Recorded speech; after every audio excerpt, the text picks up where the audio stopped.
बोलेंगे। ओम त्वं च सोमनो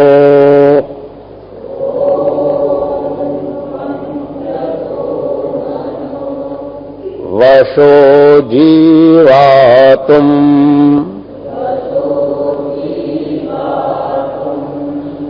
न मरामहे प्रियस्तोत्रो वनस्पतिः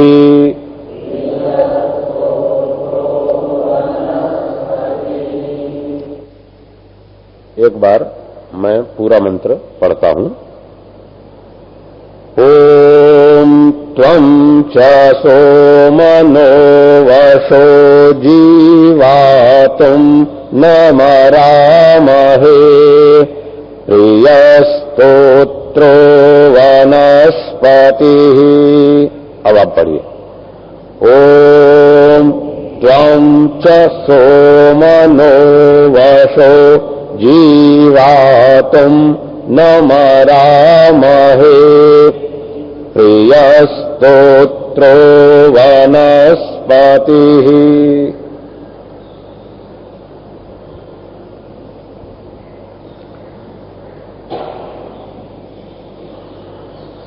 आज के मंत्र का शब्दार्थ है सोम। हे सोम, त्वं च, यदि तुम, न हमारे, जीवातुम, जीवित रहने की, वशः इच्छा करते हो, तो न मरामहे, हम मर नहीं सकते हैं। प्रिय स्तोत्रः, तुम प्रिय स्तोत्र वाले हो, और वनस्पति, संभजन करने वालों के रक्षक हो।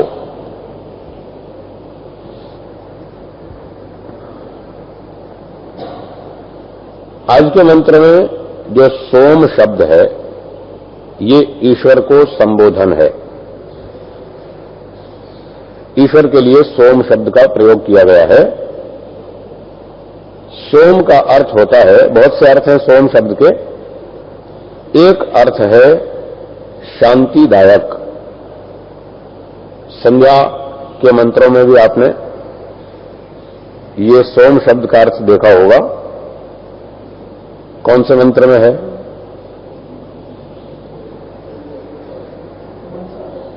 मनसा परिक्रमा के। मनसा परिक्रमा के मंत्रों में से कौन से मंत्र में है? चौथे में, उदीची दिक सोमो, ठीक है ना। तो वहां सोम का अर्थ महर्षि दयानंद जी ने किया है, जो शांति आदि गुणों से युक्त है, शांति देने वाला है, स्वयं सदा शांत रहता है। वहां भी आता है। तो सोम का अर्थ है शांति देने वाला, शांति स्वरूप, सुख स्वरूप, ठंडा। चंद्रमा को भी सोम कहते हैं, वो ठंडक देता है। जल, पानी, इसको भी सोम कहते हैं, ठंडक देता है, पानी में ठंडक होती है। अपसु शीतता, वैशेषिक दर्शन। शीतता, ठंडक, ये जल का अपना गुण है। तो जो जो पदार्थ शीतलता गुण युक्त हैं, उनका नाम है सोम। मनुष्यों में भी कई लोग गर्म स्वभाव के होते हैं और कई लोग ठंडे स्वभाव के होते हैं। तो जो ठंडे स्वभाव के होते हैं, उनका नाम है सोम। बादल, बादल भी जल का ही भंडार है, उसको बादल को भी सोम कहते हैं, जल का नाम सोम है। तो जो ठंडे दिमाग का व्यक्ति है, ठंडे स्वभाव का व्यक्ति है, शीतल स्वभाव वाला है, उसका नाम क्या है? सोम। और जो गर्म स्वभाव वाला है, उसका नाम क्या है? अग्नि। अग्नि शब्द के भी बहुत से अर्थ हैं। अग्नि का अर्थ गरम गरम, जो अभी अग्नि जल रही थी यज्ञ कुंड में, ये अग्नि गरम होती है। तो ऐसे ही गरम स्वभाव का जो व्यक्ति होता है, उसको भी अग्नि कहते हैं। और अग्नि जो है वो मार्गदर्शन करती है, हमको रास्ता दिखाती है। अग्नि हमको प्रकाश देती है। अग्नि के प्रकाश में हम चल सकते हैं देख करके। सड़क पे रात को जब अंधेरा होता है, सड़क पर चलना होता है तो क्या करते हैं? अग्नि का प्रयोग करते हैं। पहले जमाने में लोग लैंप लेकर चलते थे, कोई मशाल जला के चलते थे। वो पुराना जमाना था। अब थोड़ा जमाना बदल गया है। अब साइकिल पे चलते हैं, कार में चलते हैं, स्कूटर में चलते हैं, तो वहां हेडलाइट जलाते हैं। तो जो लाइट जलाते हैं वो अग्नि ही है, और वो अग्नि हमको रास्ता दिखाती है, हमारा मार्गदर्शन करती है। तो अग्नि का अर्थ है मार्गदर्शन करने वाला व्यक्ति। ईश्वर का नाम अग्नि भी है, वो हमारा मार्गदर्शक है, हमको रास्ता दिखाता है। और विद्वान को भी अग्नि कहते हैं, वो भी हमारा मार्गदर्शन करता है। तो अग्नि में मार्गदर्शन करने का गुण है, रास्ता दिखाने का गुण है, नेतृत्व करने का गुण है। इस गुण वाले जो लोग हैं उनको सबको अग्नि कहते हैं। इस गुण के कारण विद्वान का नाम भी अग्नि, राजा का नाम भी अग्नि, और नेता, लीडर, उसका नाम भी अग्नि। वो सब हमको रास्ता दिखाते हैं। और गर्म स्वभाव वाले का नाम भी अग्नि। ठंडे स्वभाव वाले व्यक्ति का नाम सोम। तो यहां इस मंत्र में सोम शब्द ईश्वर के लिए आया है। हे सोम, हे ठंडे स्वभाव वाले, हे शीतलता प्रदान करने वाले, आनंद देने वाले, ईश्वर को इस प्रकार से संबोधन किया है।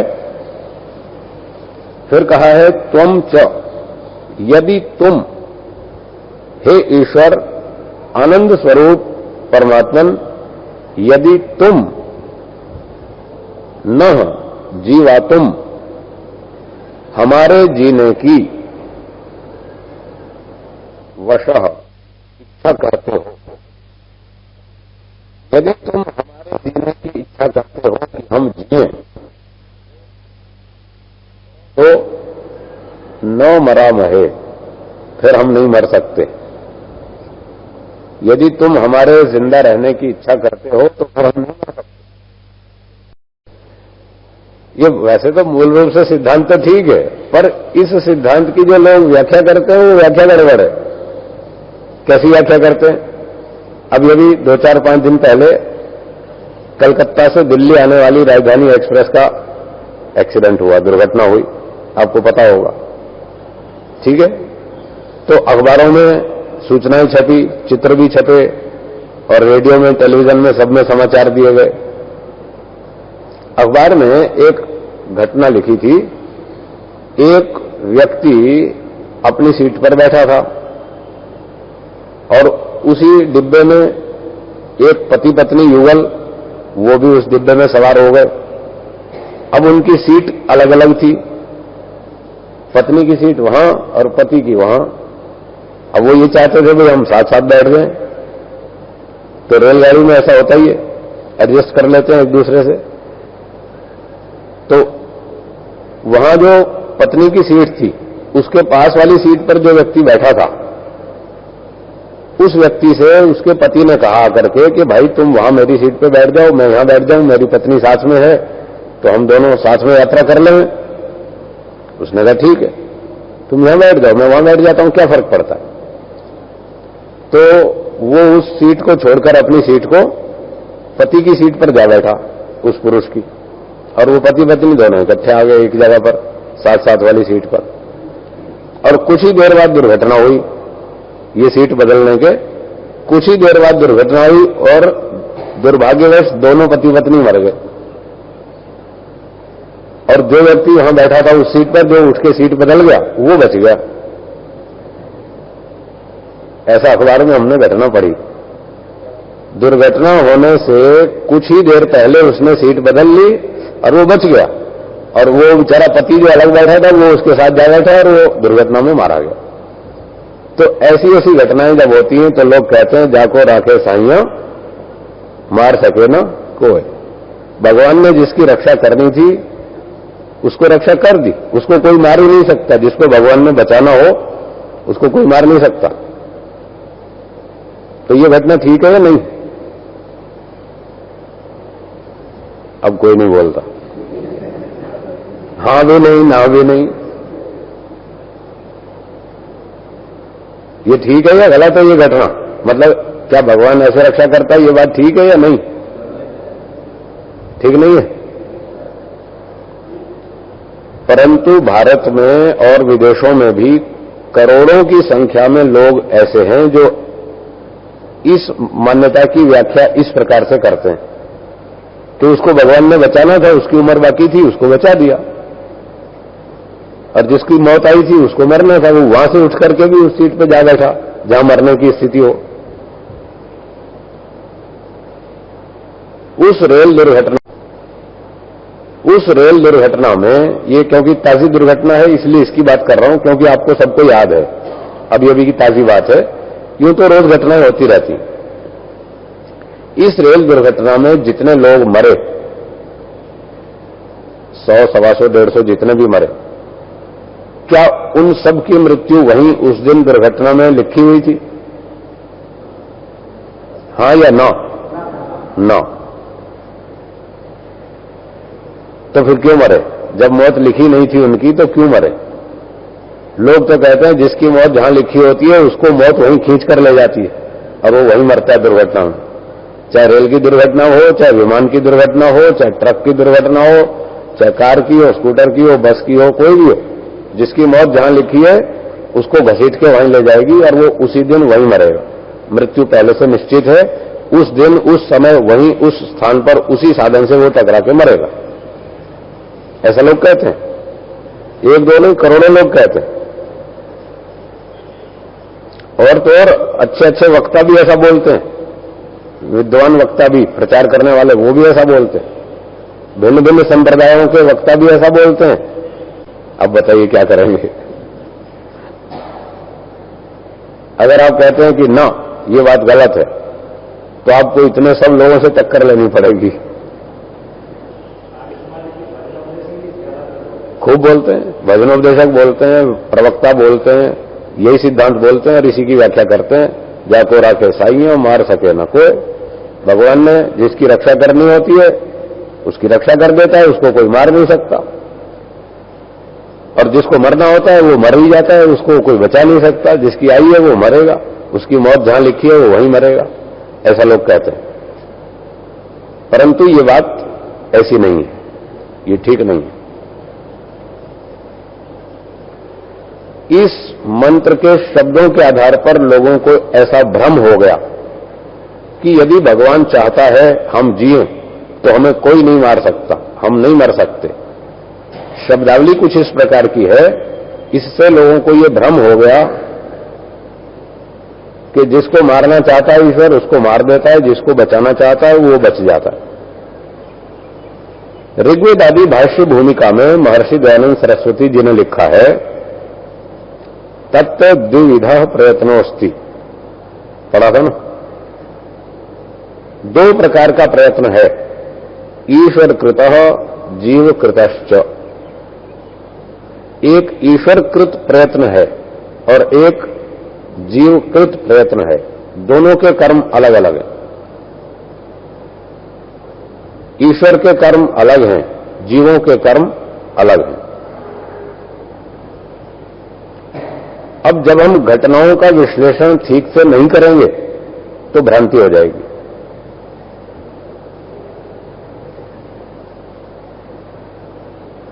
जीवों के कर्म ईश्वर के सर पे डाल देते हैं लोग। कर्म किया जीव ने और लगा दिया भगवान के सर पे, ये भगवान ने ऐसा किया, बस वहीं गड़बड़ होती है, वहीं भ्रांति होती है। ईश्वर के कर्म अलग हैं, जीव के कर्म अलग हैं, दोनों को अलग अलग समझना चाहिए। सूर्य को किसने बनाया? ईश्वर ने। पृथ्वी को किसने बनाया? ईश्वर ने। तारों को किसने बनाया? ईश्वर ने। समुद्र को किसने बनाया? ईश्वर ने। मनुष्य, पशु, गाय, घोड़े के शरीर किसने बनाए? ईश्वर ने। ये वनस्पतियां, पेड़ पौधे ईश्वर ने। ये ईश्वर के कर्म हैं। इन कर्मों को ईश्वर ही कर सकता है, जीवात्मा नहीं कर सकता। मकान किसने बनाया? मनुष्य ने। रेलगाड़ी किसने बनाई? मनुष्य ने। पंखा किसने बनाया? मनुष्य ने। माइक्रोफोन किसने बनाया? मनुष्य ने। मोटर गाड़ी किसने बनाई? मनुष्य ने। और रेलगाड़ी किसने ठोकी? तो फिर उसको भगवान के सर पे क्यों डालो?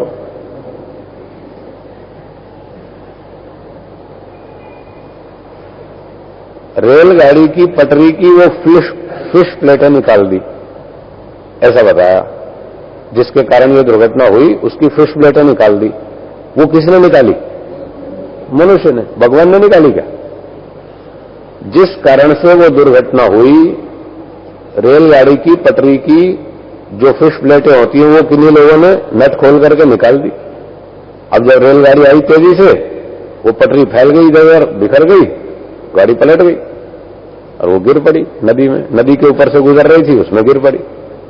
तो ये गड़बड़ किसने की? मनुष्य ने। उसको भगवान के सर पे क्यों डालो? वो भगवान ने थोड़ी की दुर्घटना। एक कार और एक ट्रक आपस में टकराए, ये टक्कर किसने मारी? मनुष्य ने। उसको भगवान के सर पे क्यों डालो? ये भगवान का काम नहीं है। परंतु मानने वाले लोग तो करोड़ों की संख्या में ऐसा ही मानते हैं कि भगवान ने उसकी मौत वहीं लिखी थी। तो प्रश्न यही है कि जीवन और मृत्यु क्या हमारे हाथ में है या भगवान के हाथ में है? आज का जो टॉपिक है, इस मंत्र के आधार पर वो यही है कि जीवन और मृत्यु हमारे हाथ में है या ईश्वर के हाथ में? उत्तर है कि बहुत कुछ हमारे हाथ में है। बहुत कुछ हमारे हाथ में है। कुछ हमारे हाथ में है, कुछ सामने वाले लोगों के हाथ में है। एक आदमी स्वयं बिजली का तार पकड़ ले, नंगी तार पकड़ ले बिजली की, तो क्या होगा? मर जाएगा। ये मृत्यु उसने स्वयं प्राप्त की कि नहीं की? उसके हाथ में है, वो चाहे जब तार पकड़ के मर जाए। एक व्यक्ति ने जहर पी लिया और मर गया, उसकी मृत्यु उसके हाथ में, पी लिया और मर गया। अभी 8-10 दिन पहले हमने सुना था कि वो साबरमती नदी में पानी भर गया बहुत सा, और कोई बेचारा परेशान हो गया घर में झगड़े से, और वो उसमें कूद के मर गया। स्वयं कूदा ना। कोई कांकरिया तालाब में कूद के मरता है, कोई नदी में कूद के मरता है, कोई बिजली का तार पकड़ के मरता है, कोई जहर पी के मरता है, कोई गोली पिस्तौल से सुसाइड करके मरता है। कितने ही तरीके से मरता है व्यक्ति। ये सारी मृत्यु उसके अपने हाथ में है, मर गया। तो ये मृत्यु हमारे अपने हाथ में है। हम स्वयं आत्महत्या कर सकते हैं, सुसाइड कर सकते हैं। अब हम चल रहे हैं सड़क पर और पीछे से स्कूटर वाले ने टक्कर मारी, कार वाले ने टक्कर मारी, बस वाले ने टक्कर मारी, ट्रक वाले ने रगड़ दिया। ये मृत्यु किसके हाथ में? ये दूसरे व्यक्ति के हाथ में, जिसने हमको टक्कर मारी, रगड़ दिया। इसमें भगवान का कोई हाथ नहीं। ये भगवान की ओर से दी हुई मृत्यु नहीं है। ये दूसरे लोगों के कारण हमको मृत्यु भोगनी पड़ी। भगवान ने वो निश्चित नहीं की हुई थी। कल्पना करो, एक ट्रक दुर्घटना हो गई, एक स्कूटर और ट्रक की टक्कर हो गई, और वहीं स्कूटर वाले की सड़क पर ही मृत्यु हो गई।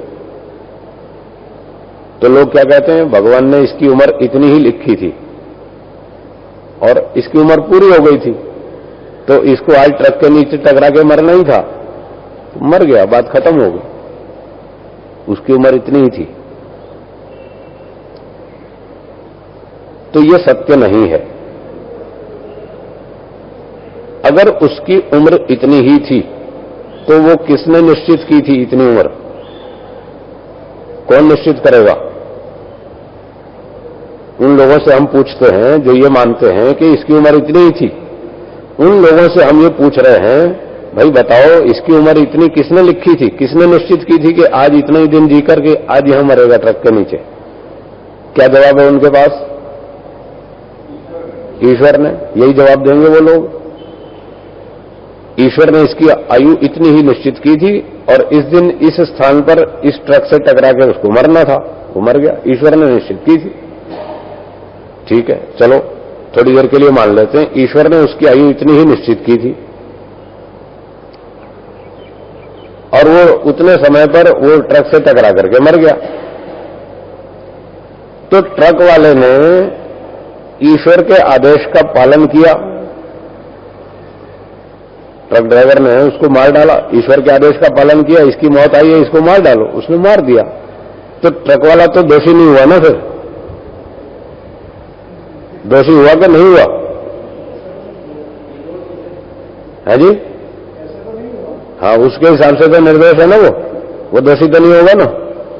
फिर उस पर मुकदमा तो नहीं करेंगे, कोर्ट में मुकदमा तो नहीं करेंगे। ट्रक वाले ने हमारे भाई को मार डाला, इसको जेल में डालो, इसको फांसी चढ़ाओ, इसको दंड दो, उस पर मुकदमा तो नहीं करेंगे ना वो लोग? करेंगे? तो विरोधाभास है। मुकदमा क्यों करते हो भाई?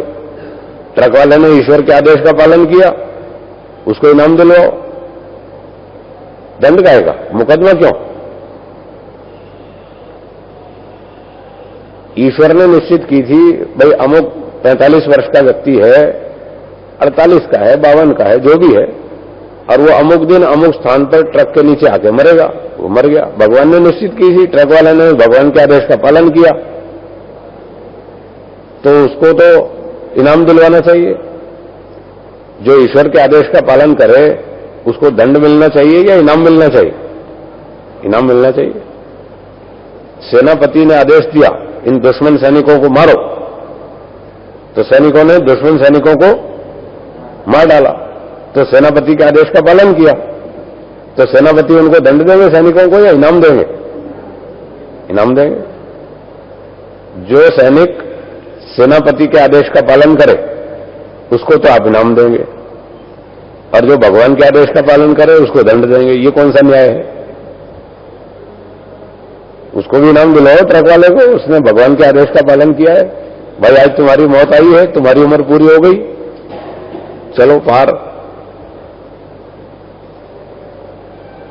तो यदि ये मानेंगे कि वो मृत्यु उसकी वहीं लिखी थी, भगवान ने लिखी थी, और ट्रक वाले ने ईश्वर के आदेश का पालन करके उस व्यक्ति की मृत्यु कर दी, उसको मार डाला, ऐसा मानेंगे तो ट्रक वाले पर आप मुकदमा नहीं कर सकते, कोर्ट केस नहीं कर सकते, पुलिस में रिपोर्ट नहीं कर सकते, बल्कि इनाम और देना पड़ेगा। इस सिद्धांत पर आप कितने दिन जी सकते हैं? जो भी ट्रक वाला किसी को मार दे, स्कूटर वाला मार दे, कार वाला ठोक दे, कोई आतंकवादी आके गोली मार दे, उसको इनाम दो, कितने दिन जी सकते हैं इस कानून पर? 1 घंटा भी आप नहीं जी सकते। अगर सरकार की ओर से छूट दे दी जाए, रविवार को 15 सितंबर रविवार को 12 बजे से दोपहर 1 बजे तक 1 घंटे के लिए ये कानून बनाया जाता है, जो भी जिसको मारे वो कोई दोषी नहीं, उसकी मौत आई है और वो उसको मार डाले। 1 घंटे के लिए ये कानून है हमारे देश में, ठीक है? जो भी किसी को मार डाले वो अपनी मौत से मर रहा है, मारने वाला दोषी बिल्कुल नहीं है। 1 घंटे के लिए छूट दे दी जाए तो उस 12 से 1 बजे तक 1 घंटे में क्या होगा? क्या होगा? मारामारी चालू हो जाएगी। चाहे जिस आदमी को मार डालेगा, तुम्हारी मौत आई है, भगवान ने तुम्हारी उम्र पूरी कर दी है, तुम मरो। तो चारों तरफ मारामारी हो जाएगी, लूटमार हो जाएगी। 1 घंटा भी नहीं जी सकते। इसलिए यह सिद्धांत झूठ है, गलत। ईश्वर ने मृत्यु निर्धारित नहीं की कि ट्रक वाले के नीचे, ट्रक के नीचे उस दिन अमुक स्थान पर अमुक व्यक्ति इस प्रकार से मरेगा, बिल्कुल नहीं है। कोई ईश्वर की ओर से निर्धारित नहीं है। सड़कों पर देखिए, कहीं कहीं किनारों पर लिखा होता है, स्लोगन लिखे रहते हैं बोर्ड पर, सावधानी हटी और दुर्घटना घटी। दुर्घटना क्यों घटी? आपने सावधानी छोड़ दी, इसलिए दुर्घटना हुई। भगवान ने नहीं कहा था कि आज ये व्यक्ति यहां मरेगा, भगवान ने नहीं कहा था। आपने गलती की, आपने सावधानी छोड़ दी, इसलिए दुर्घटना हुई। आप सावधानी से चलते तो शायद नहीं होती। चलो, आपने तो सावधानी की, पर दूसरे व्यक्ति ने सावधानी नहीं की, उसने शराब पी के गाड़ी चलाई, अब क्या करेंगे? आपने तो की, उसने सावधानी नहीं की, उसने लापरवाही की और उसने हमको ठोक दिया, तो भी मारे जाएंगे। हमने लापरवाही की, गलत तरीके से गाड़ी चलाई, रैश ड्राइविंग की, तो हम अपनी गलती से मारे जाएंगे। भगवान की ओर से कुछ नहीं है निर्धारित कि अमुक व्यक्ति वहीं मरेगा, बिल्कुल नहीं। या तो हमारी भूल हो सकती है, या दूसरे व्यक्ति की भूल हो सकती है, चलाने वाले की, या कभी कभी मशीन में भी खराबी आ जाती है, ब्रेक फेल हो जाती है। गाड़ी की ब्रेक फेल हो गई, हमने उसकी जांच नहीं की। गाड़ी चलाने से पहले हमने जांच पड़ताल नहीं की कि इसकी ब्रेक्स ठीक हैं या नहीं। कोई दुश्मन, शत्रु, वो हमारी गाड़ी की ब्रेक खोल के चला गया, हमें पता नहीं था, और हम बैठ के गाड़ी चलाने, और जब आगे मोड़ पर गाड़ी की ब्रेक लगानी पड़ी तो देखा ब्रेक फेल है। वो हमारे दुश्मन ने ब्रेक खोल खाल के अलग कर दी थी, अब कैसे ब्रेक लगेगी? तो उसकी गलती से हम मारे गए, दुर्घटना हुई। भगवान का इसमें कोई भी हाथ नहीं है। तो लोग कहते हैं मरने वाले का वो कर्म फल था, उसको वहीं मरना था, उसकी उम्र इतनी ही थी। ये बात बिल्कुल गलत।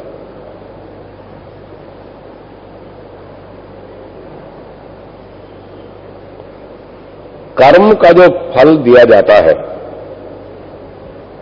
उसकी आयु इतनी ही थी, इतना ही उसका कर्म फल था। कर्म का जो फल दिया जाता है वो सोच समझ के नाप तोल करके दिया जाता है, उसको बोलते हैं फल। और कर्म फल देने के लिए कुछ नियम होते हैं। उदाहरण के लिए, कोर्ट में मुकदमा चलता है और न्यायाधीश महोदय जो न्याय करते हैं, फल देते हैं कर्म का, वो कब देते हैं? पहले पूरा मुकदमा सुनेंगे। कौन अपराधी, किसने अपराध किया, कितना अपराध किया, कहां किया, कब किया, कैसे किया, उसके प्रमाण लाओ, सारी बात सुनेंगे। पूरे अपराध की जानकारी हो जाएगी, प्रमाण मिल जाएंगे, अपराधी सिद्ध हो जाएगा, अपराध भी सिद्ध हो जाएगा, सब कुछ सिद्ध हो जाएगा। इतना सब जानने के बाद अब वो न्याय कर सकते हैं, अब कर्म का फल दे सकते हैं। अगर वो मुकदमा ही नहीं सुने तो न्याय कैसे करेंगे? कर्म का फल ठीक ठीक कैसे दे सकते हैं? नहीं दे सकते। तो पहली बात क्या है? न्यायाधीश को, फल देने वाले को अपराध की पूरी जानकारी होनी चाहिए, अपराधी की पूरी जानकारी होनी चाहिए, उसके पक्के प्रमाण उपलब्ध होने चाहिए।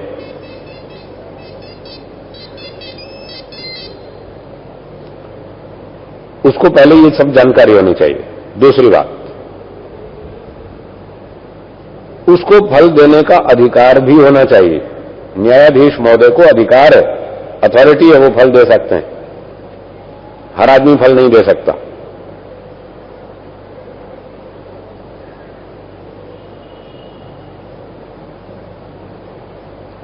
और फल विधिवत दिया जाता है, अपने आप नहीं मिलता।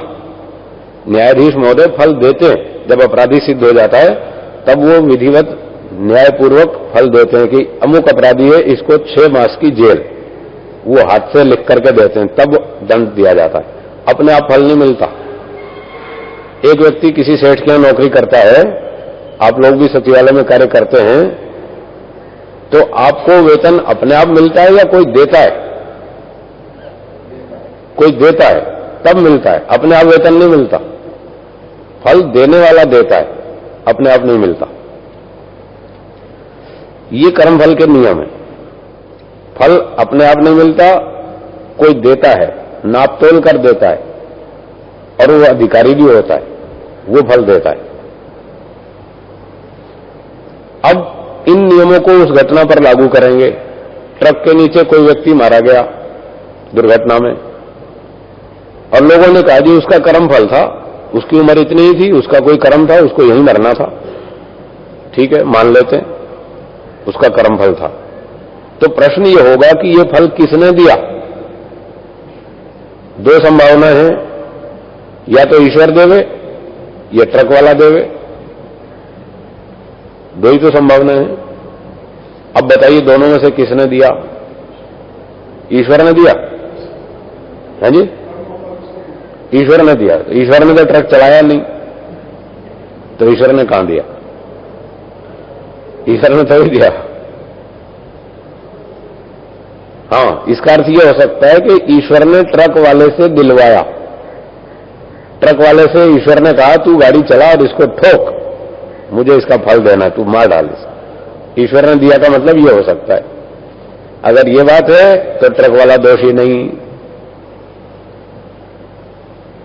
एक व्यक्ति ने 10-20 व्यक्तियों को मार डाला, आतंकवादी ने 20 हत्याएं कर दी और वो पकड़ा गया, कोर्ट में केस चला। न्यायाधीश महोदय ने सारी बातें जानकर उसको फल दिया। उस आतंकवादी को फल क्या दिया? इसको फांसी पर चढ़ा दो, इस अपराधी को फांसी पर चढ़ा दो। जल्लाद को आदेश लिखकर दे दिया, जल्लाद ने उसको फांसी पर चढ़ा दिया। अब ये अपराधी को, आतंकवादी को जो फल दिया गया वो किसने दिया? न्यायाधीश ने। और न्यायाधीश के आदेश का पालन किसने किया? जल्लाद ने। आदेश लिखा न्यायाधीश ने और उसका पालन किया जल्लाद ने। इस केस में क्या जल्लाद अपराधी है? नहीं, उसने तो आदेश का पालन किया, वो अपराधी नहीं है, उसको दंडित नहीं कर सकते। तो ईश्वर ने आदेश किया ट्रक वाले को इसको मार डालो, ट्रक वाले ने ईश्वर के आदेश का पालन किया, उसको मार डाला। तो ट्रक वाला क्या अपराधी है? नहीं। जैसे जल्लाद ने अपराधी को फांसी पर चढ़ा दिया, वो दोषी नहीं है, उसने न्यायाधीश के आदेश का पालन किया, वो दोषी नहीं है। ऐसे ही ट्रक वाले ने यदि ईश्वर के आदेश का पालन किया और उस व्यक्ति को मार डाला सड़क पर, तो वो अपराधी नहीं बनता, उस पर फिर मुकदमा नहीं कर सकते, उस पर केस नहीं कर सकते। इस सिद्धांत पर आप जी नहीं सकते। तो ये बात तो खंडित हो गई, कैंसिल हो गई। ईश्वर ने तो फल दिया नहीं। एक बात समझ में आ गई, सुलझ गई बात। ईश्वर ने वो फल नहीं दिलवाया ट्रक वाले से। दूसरा पक्ष यह है कि ट्रक वाला स्वयं फल दे रहा है उसका, ईश्वर ने नहीं दिलवाया, ट्रक वाला स्वयं उसको कर्म फल दे रहा है। दूसरा पक्ष इतना ही है, उसका उत्तर भी सुन लीजिए।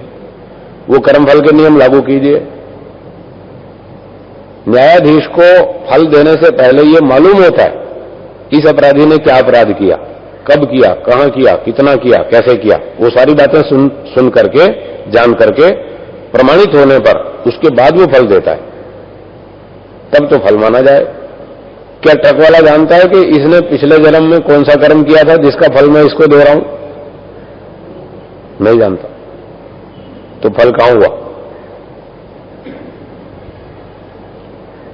ट्रक वाला नहीं जानता कि मेरे ट्रक के नीचे जो व्यक्ति मर रहा है इसने पिछले जन्म में कौन सा, कहां, क्या अपराध किया था और मैं अब उसका दंड दे रहा हूं, वो नहीं जानता। तो कर्मफल का यह नियम लागू नहीं हुआ। ट्रक वाला उसके पूर्व जन्म के कर्म का फल देने का अधिकारी भी नहीं है, इसलिए वो फल नहीं दे सकता। वो जानता भी हो तो भी वो फल नहीं दे सकता, उसको अधिकार नहीं है, अथॉरिटी नहीं। पूर्व जन्म के कर्मों का फल देने का अधिकार केवल ईश्वर को है और किसी को नहीं, क्योंकि पूर्व जन्म के कर्मों को और कोई जानता ही नहीं, जानता ही केवल ईश्वर है और तो कोई जानता ही नहीं। इसलिए पूर्व कर्मों का फल देने का अधिकार केवल मात्र ईश्वर को है और किसी को नहीं। मनुष्यों को वर्तमान जन्म के कर्मों का फल देने का अधिकार है, कहीं कहीं अपने अपने क्षेत्र में। सब मनुष्यों को सबके कर्मों का फल देने का अधिकार नहीं है, किन्हीं किन्हीं लोगों को अधिकार दिया गया। वो अपने अपने क्षेत्र में कर्मों का फल दे सकते हैं। किन कर्मों का? इस जन्म के कर्मों का।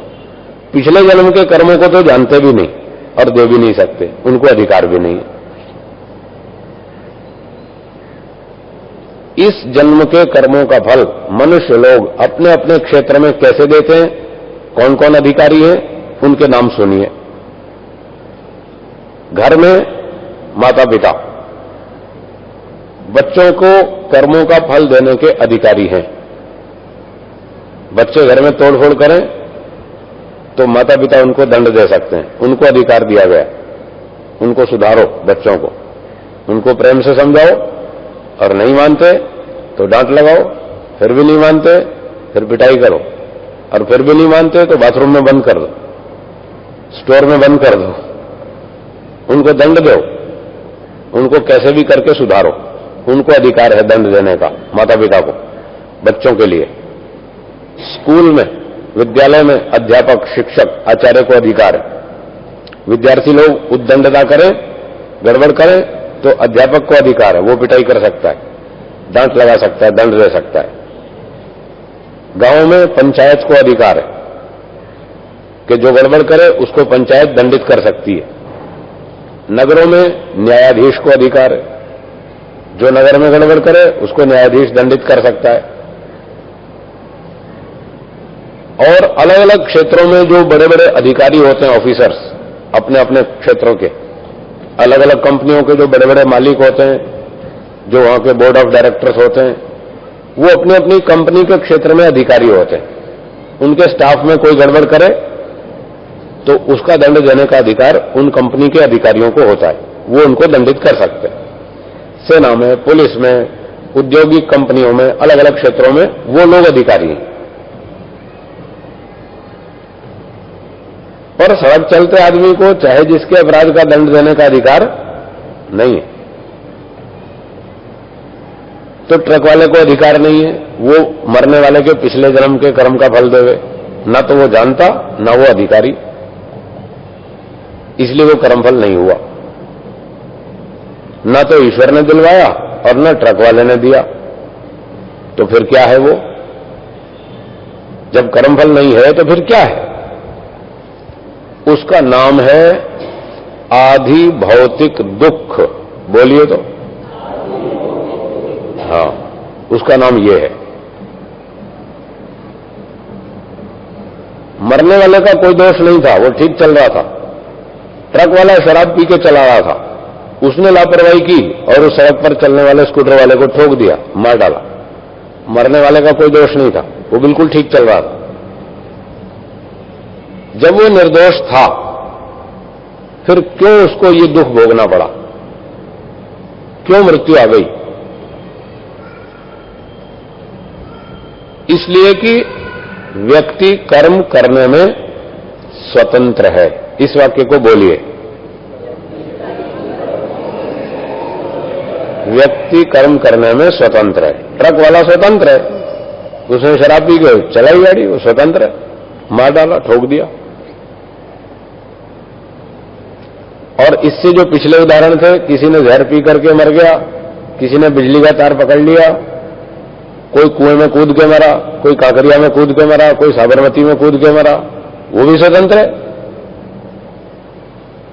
वो स्वयं मरने में स्वतंत्र है, ट्रक वाला मारने में स्वतंत्र है, इसलिए मरना पड़ा।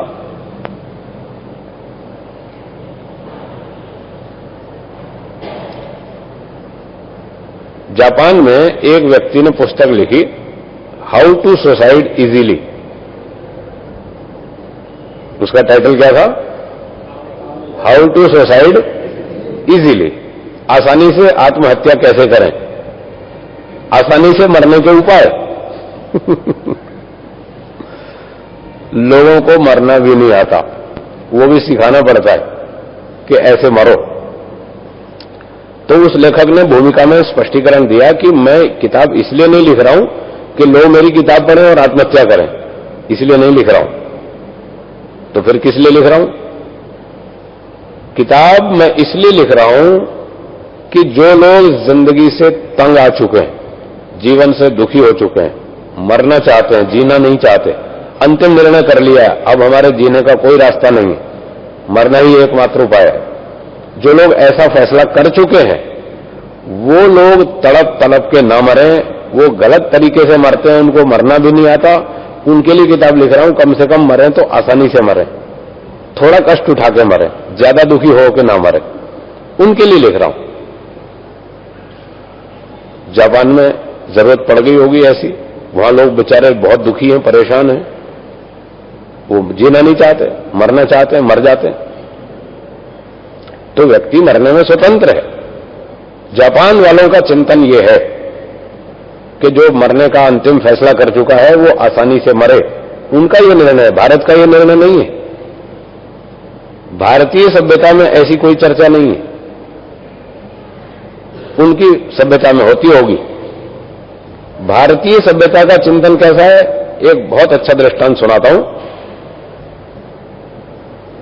ये परीक्षाएं चलती है ना, 10वीं की, 12वीं की बोर्ड की परीक्षाएं होती हैं, कई विद्यार्थी फेल हो जाते हैं, कई पास हो जाते हैं।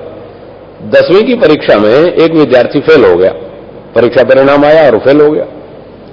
और ऐसे अवसरों पर कई विद्यार्थी लोग कांकरिया में कूदते हैं। तो एक विद्यार्थी 10वीं की परीक्षा में फेल हो गया और वो कांकरिया तालाब के किनारे पहुंच गया कूदने के लिए। तो आप जैसा कोई एक व्यक्ति वहां थोड़ा अच्छी उम्र का, बुद्धिमान, अच्छे चिंतनशील, भारतीय सभ्यता वाला, वो व्यक्ति वहीं खड़ा बैठा हुआ था किनारे पर ही। उसने देखा भाई ये तो कूदने की तैयारी कर रहा है, ये तो मरेगा। तो उस व्यक्ति ने उस विद्यार्थी को रोका, बोला ठहरो ठहरो, क्या बात है? बोले मैं कूदूंगा। क्यों कूदते हो भाई? कि मैं 10वीं की परीक्षा में फेल हो गया हूं, इसलिए कूद के मरूंगा। उसने कहा अच्छा ठीक है, मैं 2-4 सवाल पूछता हूं, उनका जवाब दो, फिर तुम कूद लेना, फिर मैं नहीं रोकूंगा। मेरे 2-4 सवालों का जवाब दो। तो बोले पूछो। अच्छा तुम कूद जाओगे फिर क्या होगा? फिर मैं मर जाऊंगा। अच्छा मरने के बाद फिर क्या होगा? तो अपनी भारतीय परंपरा में तो पुनर्जन्म को मानते ही है, अपने यहाँ संस्कार ऐसे ही है कि मरने के बाद फिर अगला जन्म होगा।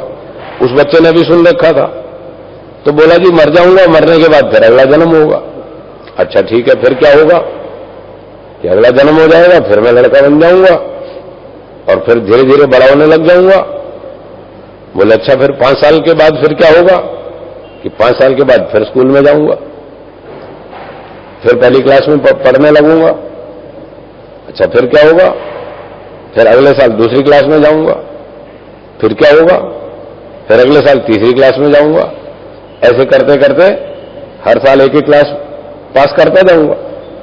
तो बोले अच्छा 15 साल के बाद फिर तुम कौन सी क्लास में आ जाओगे?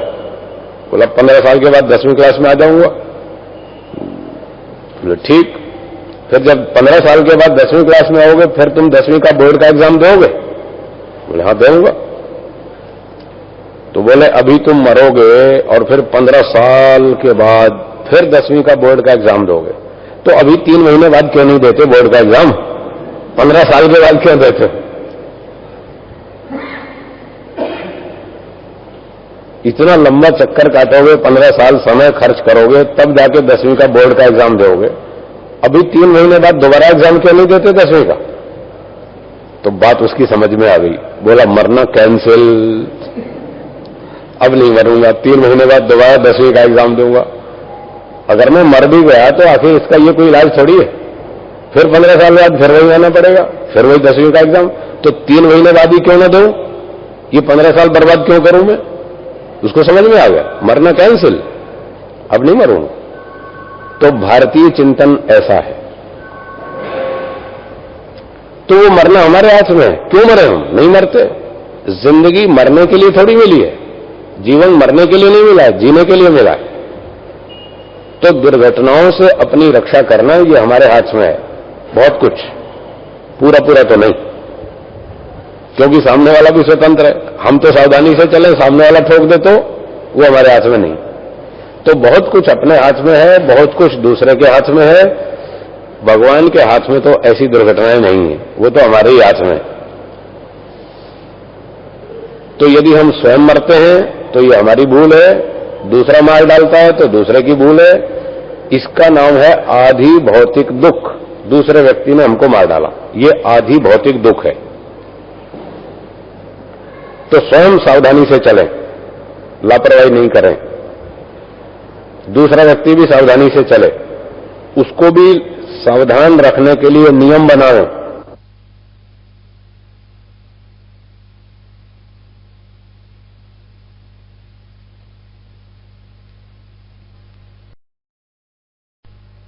लेकिन नीचे फिर उसका परिणाम भी भोगना पड़ता है। तो ऐसे कानून बनाएं और उन कानूनों का पालन करें और पालन करवाएं कि शराब पी के सड़क पर मत आओ। न पियो तो बहुत अच्छा है, और किसी को रोग हो, कोई दवा के रूप में थोड़ी बहुत पीनी भी हो तो घर पे बैठ के पियो, सड़क पर मत आओ। दूसरे की जिंदगी को खतरे में मत डालो, अपनी भी मत डालो, दूसरे की भी मत डालो। पीना हो तो दवा के तौर पर घर में पियो बैठ करके, वो भी डॉक्टर कहे तो, नहीं तो मत पियो।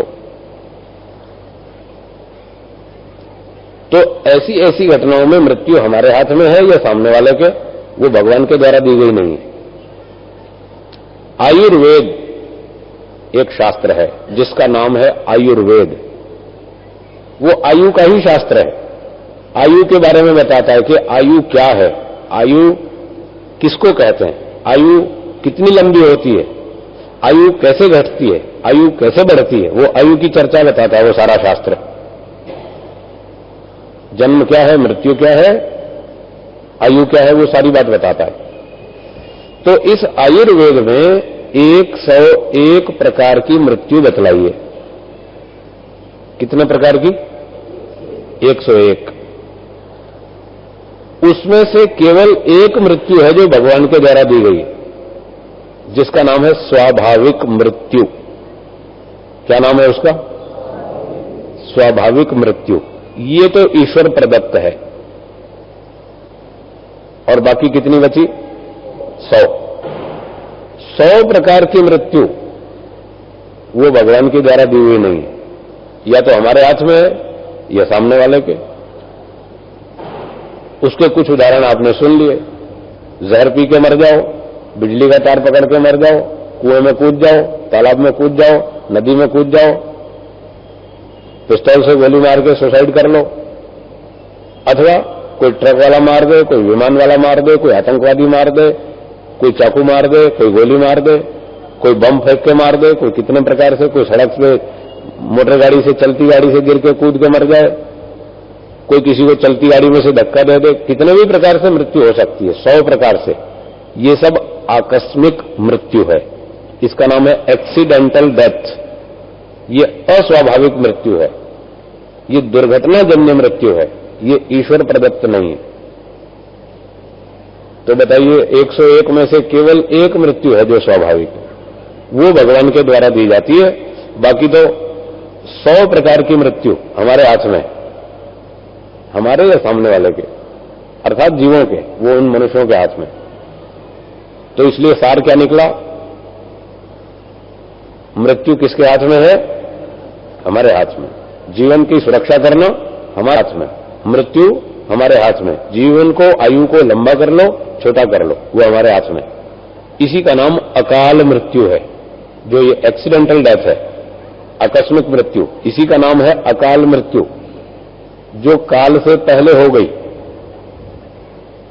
और जो स्वाभाविक मृत्यु है वो ठीक समय पर होती है, जब शरीर बिल्कुल बूढ़ा हो जाए, शरीर में शक्ति ना रहे, हाथ पांव इंद्रियां काम करना छोड़ दें, आंखों से दिखाई नहीं देता, कान से सुनाई नहीं देता, हाथ पांव ढीले हो गए, शक्ति खत्म हो गई। तब जैसे पेड़ पर पका हुआ फल गिर के अलग हो जाता है टूट के, ऐसे शरीर जब बिल्कुल बूढ़ा हो जाता है और शक्ति खत्म हो जाती है, वो है स्वाभाविक मृत्यु।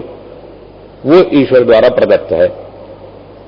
और उससे पहले जितने भी प्रकार की दुर्घटना से होने वाली मृत्यु, वो ईश्वर प्रदत्त मृत्यु नहीं है, ईश्वर द्वारा निर्धारित नहीं है, वो दुर्घटना जन्य मृत्यु है, एक्सीडेंटल डेथ है। इसलिए वो बात गलत सिद्ध होती है कि ट्रक वाले ने स्कूटर वाले को मार दिया तो उसकी मौत वहीं लिखी थी, वो भी गलत। और वो रेलगाड़ी वाला यात्री वहां से उठ करके दूसरी सीट पे जा बैठा और वो बच गया, जाको राखे साइयां मार सके ना कोई, वो भी गलत, दोनों गलत।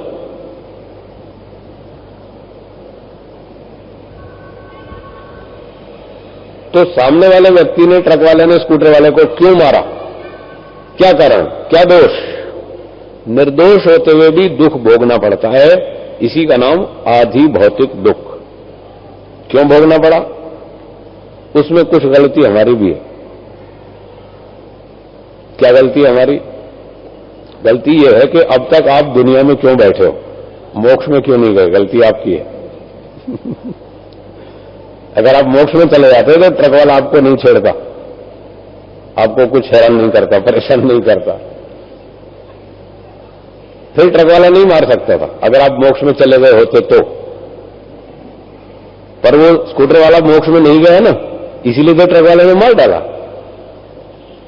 आज वो स्कूटर वाला है तो कल हम भी हो सकते हैं, कोई भी हो सकता है उसकी जगह पर। तब वही बात हम पर भी लागू हो जाएगी कि हम अब तक दुनिया में क्यों बैठे हैं, मोक्ष में क्यों नहीं गए? गलती हमारी है। इसलिए जल्दी करो, मोक्ष में जाओ। अगर इन ट्रक दुर्घटनाओं से, रेल दुर्घटनाओं से, मार खाने से बचना है, इन आदि भौतिक दुखों से बचना है, तो एक ही रास्ता है, जल्दी करो, मुक्ति में जाओ। जब तक शरीर धारण किए रहेंगे, संसार में पड़े रहेंगे, जन्म मरण में चक्र में पड़े रहेंगे, तब तक ये सब दुर्घटनाएं हो सकती हैं। सारी संभावना है, भूख, प्यास, गर्मी, ठंडी, हानि, लाभ, टीबी, कैंसर, हाथ पांव टूटेगा, दुर्घटना हो गई, कोई आरोप लगाएगा, कोई पत्थर मारेगा, कोई जहर पिलाएगा, कोई झूठे आरोप लगाएगा, कोई कुछ करेगा, सब कुछ हो सकता है। अगर इन सारी समस्याओं से छूटना है तो एक ही रास्ता है, जल्दी मोक्ष में जाओ, देर मत लगाओ। जितनी देर ज्यादा लगाएंगे उतने दुख अधिक भोगने पड़ेंगे, इसलिए जितना हो सके जल्दी मोक्ष में जाना चाहिए। तो फिर मंत्र क्या कह रहा है? मंत्र कह रहा है, यदि त्वं च सोम नो वशो जीवातुम, हे भगवान यदि आप हमारे जीने की इच्छा करते हैं तो न मरामहे, तो हम नहीं मरेंगे। फिर इसका मतलब क्या हुआ? मंत्र जो कह रहा है कि भगवान यदि चाहता है हम जिए तो फिर हम मर नहीं सकते, फिर इसका अर्थ क्या हुआ? इसका अर्थ यह हुआ कि भगवान ने हमारे जीने के लिए धरती बनाई, सूर्य बनाया, पानी बनाया, अग्नि बनाई, अन्न बनाया, औषधियां, वनस्पतियां बनाई। ये सारी वस्तुएं बना करके भगवान ये चाहता है कि ये मनुष्य लोग जिए। भगवान कैसे चाहता है हम जिए? ये सारी वस्तुएं बना करके भगवान चाहता है कि ये लोग जिए। अगर इनमें से एक भी हटा दे भगवान तो जीना कठिन है। सूर्य को हटा दे तो जी लेंगे? नहीं जी सकते ना। अग्नि को बंद कर दे भगवान, अग्नि समाप्त हो जाए तो नहीं जी सकते। और पानी खत्म हो जाए तो नहीं जी सकते। और खाने को अन्न नहीं मिले तो नहीं जी सकते। सांस लेने को वायु नहीं मिले तो नहीं जी सकते। ये सारी चीजें भगवान हमारे लिए बनाता है, और ये सब बना करके भगवान चाहता है कि ये सब लोग जिए। ऐसे चाहता है भगवान, जियो। और भगवान ने वेद का भी ज्ञान दे रखा है, इस वेद को पढ़ो और जियो। जो लोग वेद पढ़ेंगे और उसके अनुसार आचरण करेंगे वो जिएंगे, और जो वेद नहीं पढ़ेंगे उसके अनुसार आचरण नहीं करेंगे वो आतंकवादी बनेंगे, न वो जिएंगे न जीने देंगे। तो भगवान चाहता है जियो। हमारे जीने के लिए भगवान ने वेद का उपदेश दे रखा है, वेद पढ़ो और उसके अनुसार ठीक ठीक व्यवहार करो तो आप जिएंगे। तो मंत्र ये कहता है यदि भगवान ये चाहता है कि हम जिए तो फिर हम नहीं मर सकते। ये सारी चीजें भगवान ने बना दी और कह दिया कि इन चीजों का प्रयोग करो, वेद पढ़ो और उसके अनुसार ठीक ठीक खाना पीना भी करो, दिनचर्या भी ठीक करो, और अन्न औषधियों का प्रयोग भी ठीक ठीक करो, आपस में लेन देन व्यवहार भी ठीक ठीक करो। फिर कौन मार सकता है? फिर तो जिएंगे। तो मंत्र का ये तात्पर्य है, यदि भगवान चाहता है हम जिए तो हम जिएंगे, हम नहीं मर सकते। अर्थात हम वेद पढ़ें और ठीक से सृष्टि के पदार्थों का उपयोग करें तो हम जिएंगे। और प्रिय स्तोत्र, भगवान की स्तुति बहुत अच्छी है। भगवान की स्तुति करने से बड़ा आनंद आता है, बड़ी प्रसन्नता होती है, टेंशन दूर हो जाती है, चिंताएं घट जाती हैं, व्यक्ति का मन प्रसन्न हो जाता है और आगे चल के मोक्ष भी हो जाता है, आगे आगे उसका वो भी फल है। तो हम भगवान की अच्छी अच्छी स्तुति करें, अच्छे अच्छे गुणों का वर्णन करें, रोज करें, और जो हमारे दिन भर के कार्यकलाप से जो हमारी चिंताएं बढ़ जाती हैं उन चिंताओं को दूर करें, भगवान की स्तुति करके प्रसन्न हो गए कि वाह, भगवान ने कैसा अच्छा अच्छा हमारे लिए संसार बनाया, कितनी अच्छी अच्छी वस्तुएं बनाई, कितना अच्छा अच्छा वेद का ज्ञान दिया, इसकी सहायता से हम सब दुखों से पार हो जाएंगे और मोक्ष की प्राप्ति कर लेंगे। इस प्रकार से भगवान की स्तुति करो। वनस्पति ही, जो भगवान का भजन करते हैं, भगवान उनका पति है, उनका रक्षक है। पति का अर्थ होता है रक्षक। पति का अर्थ क्या है? रक्षक। जिसके पास 1 लाख रुपया है उसका नाम क्या है? लखपति। वो लखपति का मतलब क्या होता है? 1 लाख का रक्षक, इसलिए उसको लखपति कहते हैं। जिसके पास 1 करोड़ रुपया है वो 1 करोड़ रुपए का रक्षक है, इसलिए उसको बोलते हैं करोड़पति। और कभी कभी जब करोड़पति में से क निकल जाता है तो क्या हो जाता है? रोडपति। रोडपति। फिर वो रोड का रक्षक हो जाता है, सड़क पे आ जाता है। कई कई करोड़पति बेचारे रोडपति हो जाते हैं। क्यों हो जाते हैं? वो रातों रात अरबपति बनने के सपने देखते हैं और वो सट्टे में, जुए में पैसा लगा देते हैं, तो बेचारे करोड़पति से रोडपति हो जाते हैं, तो रोड के रक्षक हो जाते हैं। फिर रोड पे आगे सोते हैं और क्या करेंगे? तो पति का अर्थ है रक्षक। भगवान अपना भजन करने वालों का रक्षक है। यूं तो रक्षक सभी का है। अन्न, औषधि, धरती, सूरज, चांद, तारे, ये पृथ्वी, जल, वायु, ये तो सबके लिए बना कर दिया। इन पदार्थों से भगवान सबकी रक्षा करता है। ये तो सामान्य रक्षा है, सबके लिए है। लेकिन जो भगवान की स्तुति करते हैं, भगवान का भजन करते हैं, उसके आदेश का विशेष पालन करते हैं, भगवान उनका विशेष रक्षक है। इसलिए कहा वनस्पति, भजन करने वालों का वो विशेष रक्षक है। कैसे विशेष रक्षा करता है? भगवान उनको विशेष बुद्धि देता है, उनके ज्ञान विज्ञान को विकसित करता है, उनकी बुद्धि की कार्य क्षमता को बढ़ा देता है, उनको सुख देता है, शांति देता है, आनंद देता है, जिससे उनकी बुद्धि और अच्छी चलती है और अच्छे अच्छे निर्णय लेती है और व्यक्ति अच्छे अच्छे काम करता है। ये भगवान की ओर से की गई रक्षा है। तो हम भगवान के आदेश का पालन करेंगे, भगवान हमको आनंद देगा, ज्ञान विज्ञान देगा, हमारी बुद्धि की कार्य क्षमता को बढ़ा देगा और हम उस क्षमता से ठीक ठीक निर्णय लेंगे और अच्छे काम करेंगे, आनंद प्राप्त करेंगे, सुख से जिएंगे। इस तरह भगवान हमारा रक्षक हो जाएगा। तो यह है आज के मंत्र का संदेश। यदि भगवान चाहता है हम जिए तो हम जिएंगे, हम नहीं मर सकते। और जब भगवान नहीं चाहेगा हम जिए तब हम जी नहीं सकते। भगवान धरती को कैसी बना देगा? बंजर बना देगा। सूर्य को ठंडा कर देगा, सूर्य की गर्मी खत्म हो जाएगी, भूमि बंजर हो जाएगी, कुछ फसल पैदा नहीं होगी। अब भगवान नहीं चाहता कि हम जिए तो हम नहीं जी सकते। सूरज की गर्मी नहीं मिलेगी, नहीं जी सकते। धरती अन्न उत्पादन छोड़ देगी तो हम नहीं जी सकते। तो भगवान चाहेगा तो हम जिएंगे, हम नहीं मरेंगे। भगवान नहीं चाहेगा तो हम नहीं जिएंगे, फिर हम नहीं जी सकते। उसका अर्थ इस तरह से लगाना चाहिए। ठीक है, तो मंत्र को यहां विराम देंगे।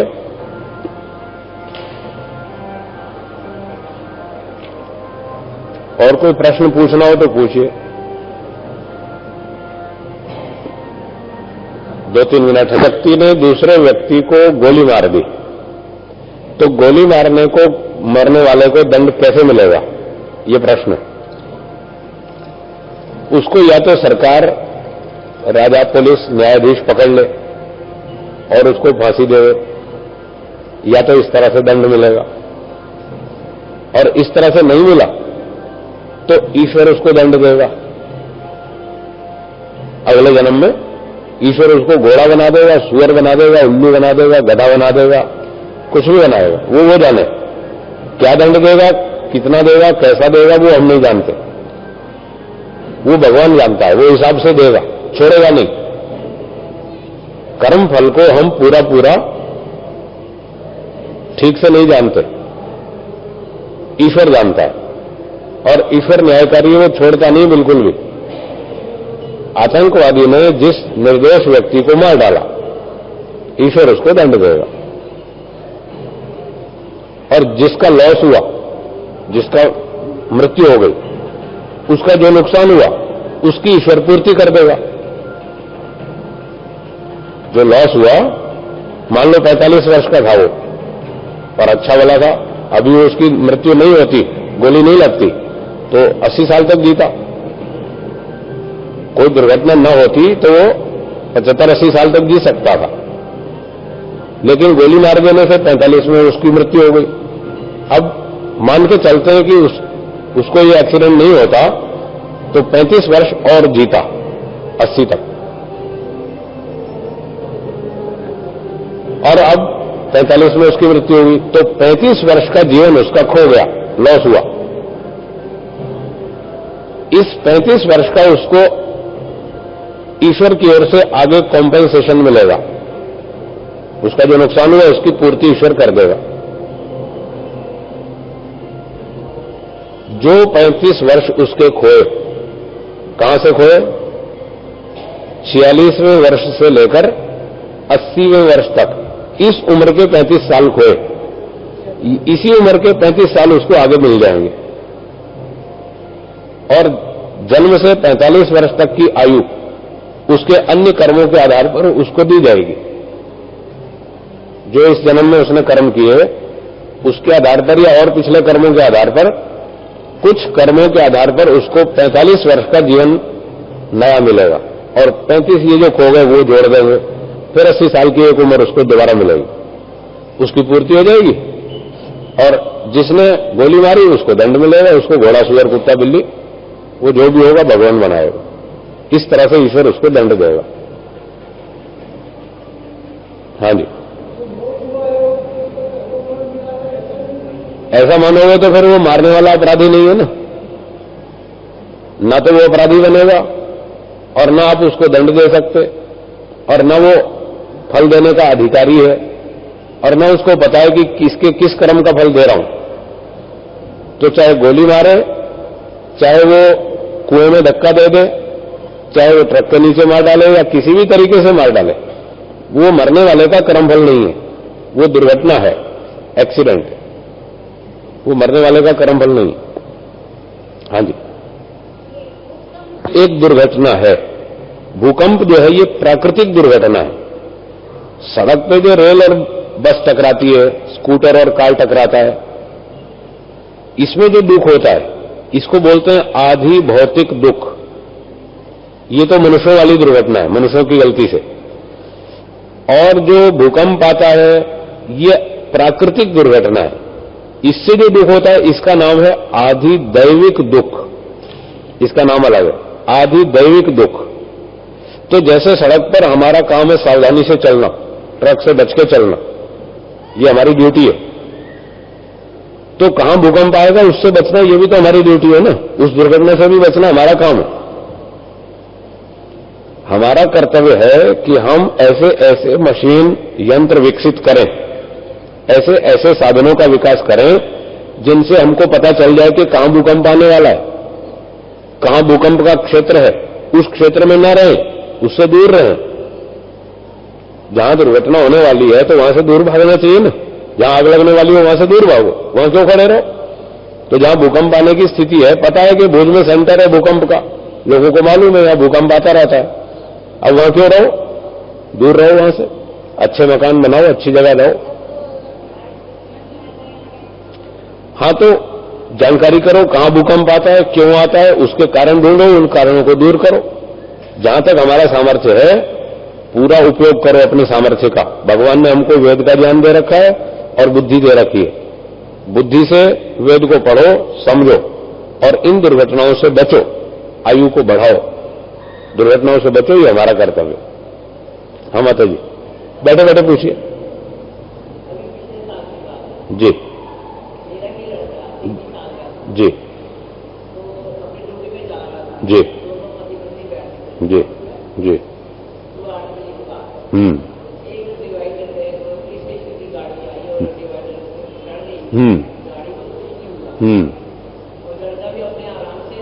जी जी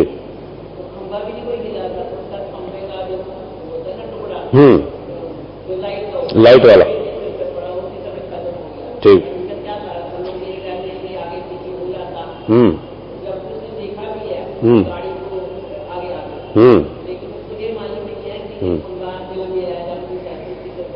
ठीक, कोई बात।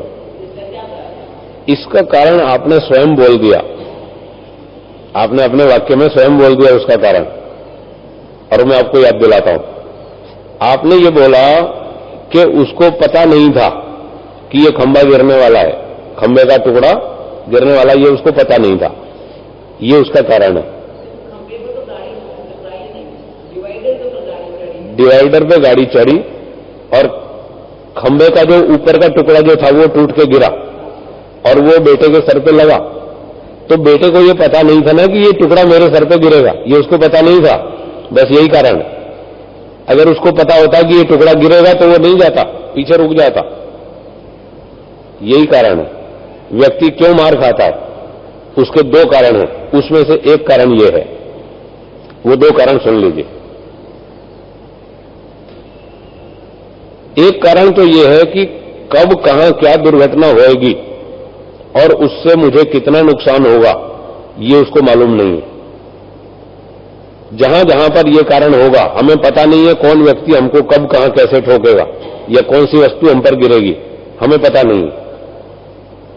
और अचानक हम वहां पहुंच गए और वो दुर्घटना हो गई।